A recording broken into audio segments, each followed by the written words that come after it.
신앙생활뿐만 아니라 우리의 삶에 있어서 가장 어려운 것 중 하나를 꼽으라고 한다면 우리의 자아일 겁니다.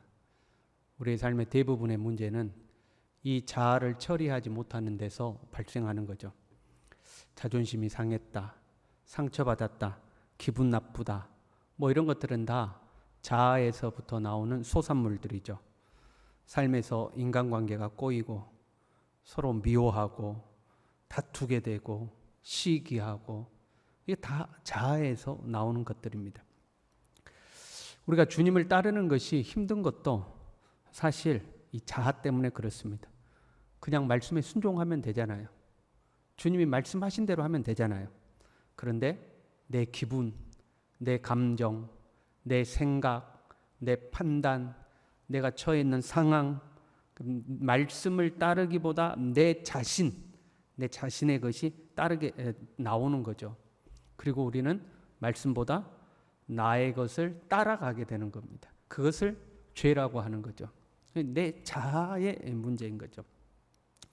주님은 우리에게 이 자아를 처리하라고 말씀하셨죠. 아무든지 나를 따라오려거든 자기를 부인하고 자기 십자가를 지고 나를 좇을 것이니라. 자기를 부인하라고 했죠. 내가 그리스도와 함께 십자가에 못 박혔나니 그런즉 이제는 내가 산 것이 아니요 내 안에 그리스도께서 사시는 것이라. 내가 아니라 그리스도가 되어야 하는 거죠. 그런데 솔직히 이 자아를 처리하는 것이 결코 쉽지가 않습니다. 자아는 내 자신이잖아요. 자아가 없어진다? 내 자신이 없어져 버리는 거죠.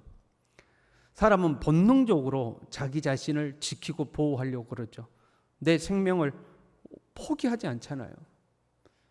먼지 하나라도 내 눈에 들어오려고 그러면 우리는 금방 눈을 감아서 나 자신을 보호하잖아요. 내 자아를 없애는 쪽으로 가는 것보다 우리는 내 자아를 지키는 방향으로 본능이 작용하는 거죠. 그래서 세상에서는 두말할 것도 없이 세상에서는 내 자아가 그냥 막 튀어나오죠. 인정받으려고 하고요, 높임 받으려고 하고요, 존중받으려고 하고요. 세상에서는 내 자아가 그렇게 높아지고 존중받는 방향으로 뭔가가 나오는 거죠. 교회 안에서도 이 자아가 살아서 나올 때가 참 많이 있습니다. 그럼 교회 안에서 왜 다툼이 생길까요? 교회 안에서 왜 분쟁이 생길까요? 교회 안에서 왜 여러 가지 문제들이 발생할까요? 사실은 다 자아의 문제죠. 내 자아에서 나오는 겁니다. 우리가 어떤 문제가 생겨서 겉으로는 옳고 그름의 문제다, 정의냐 부정이냐의 문제다, 진리냐 비진리냐의 문제다, 하나님을 이해하는 것이냐 아니냐의 문제다, 그걸로 갈등하는 것 같아 보여도 조금 더 속으로 들어가 보면 대부분은 자존심 싸움일 때가 참 많아요.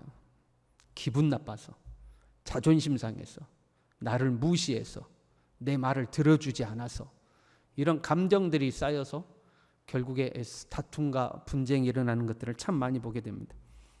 어느 곳에서보다도 가장 자아가 잘 처리되어야 할 곳이 교회인데, 이 교회에서조차도, 하나님을 믿는 우리들조차도 이 자아의 처리가 참 힘든 거죠. 결코 쉽지가 않는 거죠. 오늘 본문의 말씀을 보세요. 이렇게 되어 있죠.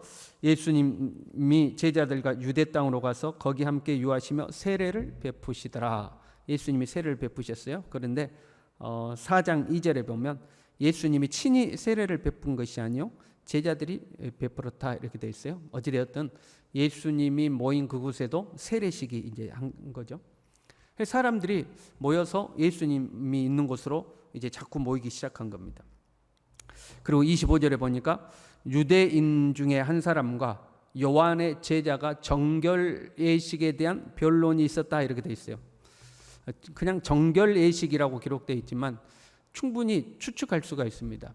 아마도 지금 세례를 베풀고 있는 예수님과 그리고 그동안 세례를 베풀었던 요한, 이 두 사람의 세례의 차이가 무엇인가, 어느 쪽 세례가 더 나은가 더 좋은가, 이런 문제로 아마 변론을 한 것 같아요.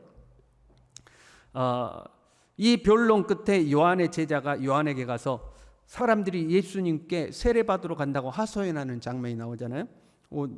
변론이 있은 뒤에 선생님에게 가서 예수님에게 다 세례 받으러 간다고 하소연을 하죠. 그걸 봤을 때 그 변론의 내용이 예수님의 세례에 대한 것이라는 것을 이제 짐작할 수가 있는 거죠. 이 변론이라는 것은 단순한 의견 교환이 아니었습니다. 본문에 변론이라고 나온 단어의 뜻은 논쟁이라는 단어거든요. 그리고 이 논쟁은 감정이 섞인 격렬한 논쟁이라는 의미를 가지고 있습니다. 그러니까 요한의 제자와 어떤 유대인 사이에 막 큰 소리가 오고 가면서 감정 섞인 말로 이 격렬한 이제 논쟁이 벌어진 거예요. 디모데후서 2장 23절에 어리석고 무식한 변론을 벌이라 이에서 다툼이 나는 줄 알미라. 버려야 할 논쟁에 쓰였던 단어입니다. 어리석고 무식한 변론, 그 똑같은 단어예요. 그러니까 아무 유익이 없어요. 그냥 여러분 우리 그럴 때 있잖아요. 그냥 기분 나빠서 감정 상해서 말꼬리에 꼬리를 물고 말도 안 되는 소리로 막 서로 이렇게 이 감정 다툼을 할 때가 있잖아요. 이런 변론을 한 거예요. 네가 옳으니 내가 옳으니 요한의 세례가 더 낫다. 예수님의 세례가 낫다. 무슨 소리냐? 우리 선생님이 먼저 세례식을 했다. 야 그래도 지금 예수님께 사람들이 훨씬 많이 모인다 하면서 막 갑론을박하면서 막 한 거죠. 이것이 이제 아마 자존심 싸움이 되었을 겁니다. 요한의 제자가 아주 기분이 나빴어요. 26절에요. 랍비여 선생님과 함께 요단강 저편에 있던 이 곧 선생님이 증언하시던 이가 세례를 베풀매 사람이 다 그에게 가더이다. 문장을 자세히 보세요. 이 요한의 제자는 예수님의 이름을 거론하지 않고 있습니다. 선생님 사람들에게 다 예수님에게 갑니다 이렇게 말하지 않고 선생님이 말하던 그 사람, 기분 나쁜 거죠 지금. 선생님이 말하던 그 사람이 세례를 주니까 사람들이 다 그 사람에게 갑니다 이렇게 이야기한 거예요. 또한 예수님 때문에 마치 자기들이 불이익을 당한 것처럼 이야기하죠. 다 그에게 갑니다. 그 사람에게 다 가버려요. 약간 비유를 이렇게 보면요, 장사하는 사람으로 비유를 해보면 이런 거죠. 아니 우리 손님 다 뺏어가 버리네. 그 사람이 우리 손님 다 뺏어가 버리고 있습니다. 이제 이런 어떤 감정 섞인 하소연인 겁니다. 우리가 신앙생활 하다 보면 같이 신앙생활했던 성도들 중에 부득이하게 교회를 옮기는 성도들이 있죠. 이사를 갔다거나 직장을 좀 멀리 옮겼다거나 그런 성도들이 있는가 하면 그냥 우리 교회하고 뭔가 문제가 있어서 또는 다른 교회에 전도를 받아서, 전도라고 말하긴 뭐하죠. 그건 전도라고 할 수가 없는데 어찌됐든 간에 다른 교회에서 자꾸 우리 교회로 와봐 우리 교회로 와봐 해서 이제 교회를 옮기는 경우들이 있지 않습니까? 그러면 여러분 상당히 목회자는 복잡한 어떤 심경을 경험하게 됩니다. 이게 별의별 생각들이 다 들고 별의별 감정들이 이제 다 생기는 거죠. 심지어 어떤 생각까지 드냐면 야 내가 무능해서 내가 부족해서 교회를 옮기는구나. 그렇지 않습니까? 내가 은혜를 끼치고 어떤 하나님으로부터 능력을 보여준다거나 마음과 영혼에 만족감을 줬다면 교회를 옮길 이유가 없잖아요. 그러니까 그런 어떤 자괴감, 무능력함, 무기력함, 막 이런 감정까지도 막 이제 일어나는 거거든요. 내가 잘하면 교회를 옮기겠어? 내가 잘하면 사람들이 교회를 더 모이겠지. 그러니까 아주 막 복잡 미묘한 감정들이 막 일어나는 것을 경험할 때가 있어요. 그럼 지금 요한이 세례를 베풀 때 많은 사람들이 다 요한에게 모여서 요한에게 세례를 받았습니다. 그런데 이제는 사람들이 요한에게 오기보다는 다 예수님에게 가는 거예요. 그리고 사람들이 좀 말하기를 야 이제는 요한의 세례보다 예수님의 세례가 훨씬 낫다. 그러니까 요한의 제자들이 막 그것 때문에 막 낫기는 뭐가 낫냐고 감정적으로 싸우고 막 이런 일이 일어나는 거예요. 여러분 그때 요한의 마음도 복잡하지 않았겠습니까? 요한의 마음에도 복잡한 감정이 생기겠죠. 그러지 않겠습니까? 그런데 요한이 그 제자의 하소연에 이렇게 이야기합니다. 29절에요. 신부를 취하는 자는 신랑이나 서서 신랑의 음성을 듣는 친구가 크게 기뻐하나니 나는 이러한 기쁨으로 충만하였노라. 무슨 말입니까? 예수님이 주인공이지 내가 주인공이 아니라는 거예요. 이 결혼식의 주인공은 예수님이야. 그렇잖아요. 우리의 친구가 결혼식을 한다. 그러면 신랑 입장할 때 우리가 다 기쁨으로 친구들이 박수를 치잖아요. 환호성을 지르고 신부 입장하면 신부의 친구들이 또 막 박수를 치잖아요. 축하한다고 박수를 치고 함께 기뻐하잖아요. 그 주인공이 예수님이지 나는 지금 주인공이 아니야, 그런 말이죠. 요한도 자아가 존재하지 않았겠습니까? 요한도 자아라는 게 존재했죠.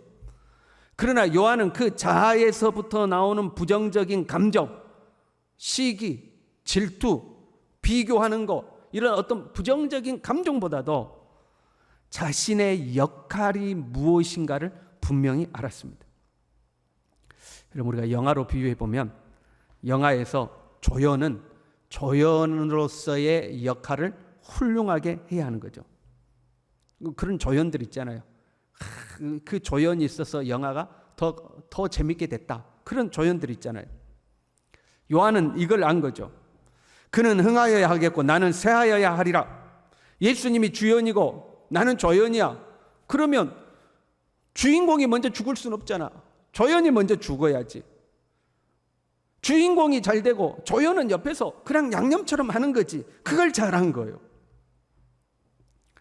우리의 자아가 완전히 죽으면 더할 나위 없이 좋겠죠. 내가 그리스도와 함께 십자가에 완전히 죽어져서 나는 없고 오직 내 안에 그리스도만 사신다면 더할 나위 없이 좋겠죠. 그러나 이것이 100% 안 된다 할지라도, 간혹은 내 자아가 꿈틀꿈틀 거린다 할지라도 내 역할이 무엇인지 우리는 분명하게 기억해야 하는 거예요.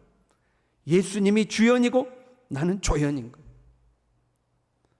그리고 조연은 주연을 제껴버리고 조연이 막 튀어나가면 그건 엉터리 조연인 거예요.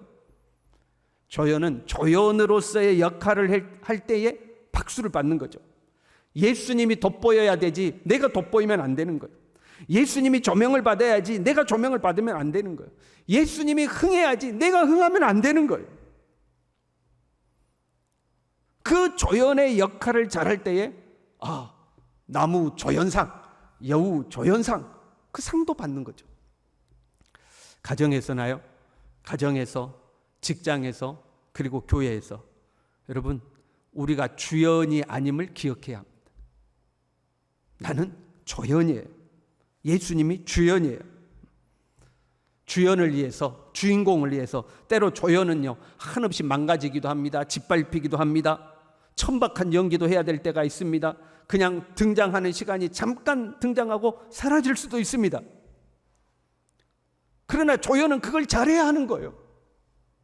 때로는 우스개 역할도 해야 되고, 때로는 한없이 자존심 다 팽개치고 짓밟히는 역할도 해야 되고, 때로는 사람들을 웃기는 역할도 해야 되고, 때로는 아주 거지분장을 하고 아주 그냥 천한 역할도 해야 되고. 그런데 그런 걸 잘하면 잘할수록 상을 받는 거죠. 그리고 더 나아가서요, 주연이 살면 조연도 같이 살죠. 주연이 흥하면 조연도 같이 흥하는 겁니다.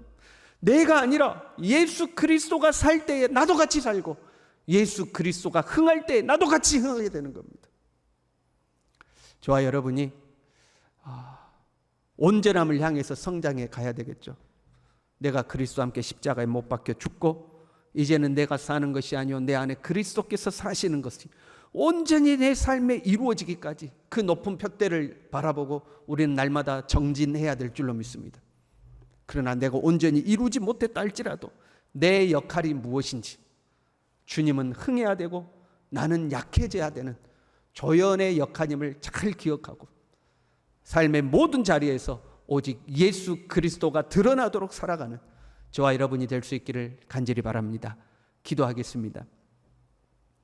주님은 흥하여야 하겠고 나는 쇠하여야 함을 명심하여 기억하게 도와주시고, 내 자아가 살아서 주님보다 더 앞서 나오고, 내 자아가 주님보다 더 높아지려고 하고 주님보다 더 흥하려고 하는 어리석음을 범치 않도록 도와주시고, 나의 모든 삶을 통하여서 예수 그리스도가 흥하고 나는 쇠하여지고, 그것이 나도 더불어서 주님과 함께 흥하는 길인 것을 알고 그렇게 내 자신을 낮추며 살아갈 수 있도록 우리 모두를 붙들어 주시옵소서.